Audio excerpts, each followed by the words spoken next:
Jackie Forster hindi pa tapos, muling nagparinig sa kanyang Instagram stories. Muling naging laman ng usap-usapan online si Jackie Forster matapos magbahagi ng isang makahulugang mensahe sa kanyang Instagram stories kamakailan. Kilala si Jackie sa pagbabahagi ng mga emosyonal at minsan ay misteryosong pahayag sa social media, at tila hindi ito naiiba.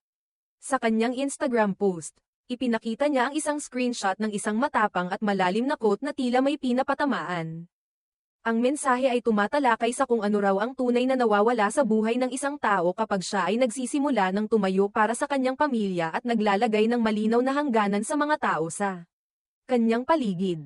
Ayon sa quote na kanyang ibinahagi, "You don't lose real friends, real opportunities or real relationships when you start standing up for your family and setting clear boundaries. You lose abusers, manipulators, narcissists, control freaks at KS. Attention seekers and mental health destroying leeches." Sinundan ito ng mas diretsong bahagi na tila nagpapakita kung sino talaga ang nawawala kapag pinapahalagahan mo na ang iyong mga mahal sa buhay. Bagamat walang tahasang binanggit na pangalan, mabilis itong ikinonekta ng mga netizen sa kasalukuyang isyu ng hiwalayan ng kanyang anak na si Kobe para sa aktres na si Kylene Alcantara.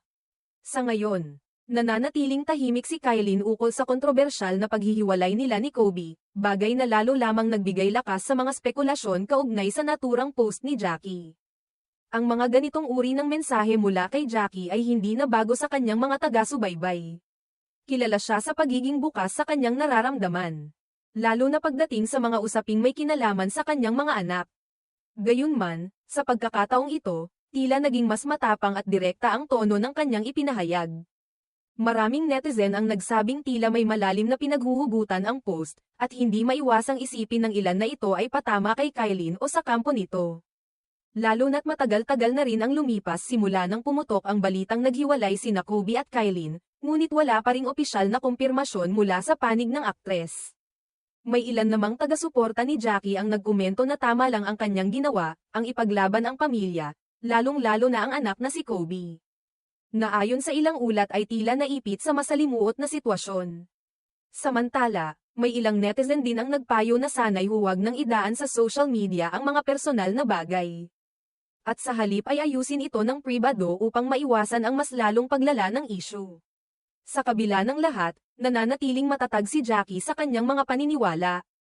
Hindi man niya binanggit ang pangalan ni Kylene o ng sino man sa post, malinaw ang mensaheng nais niyang iparating, na bilang isang ina. Handa siyang protektahan ang kanyang pamilya, kahit pamawalan siya ng ilang kaibigan o koneksyon sa prosesong ito. Tila hindi pa rito nagtatapos ang istorya. At marami ang nag-aabang kung may susunod pa bang pasabog si Jackie, o kung sa wakas ay magsasalita na rin si Kylene Alcantara hinggil sa issue.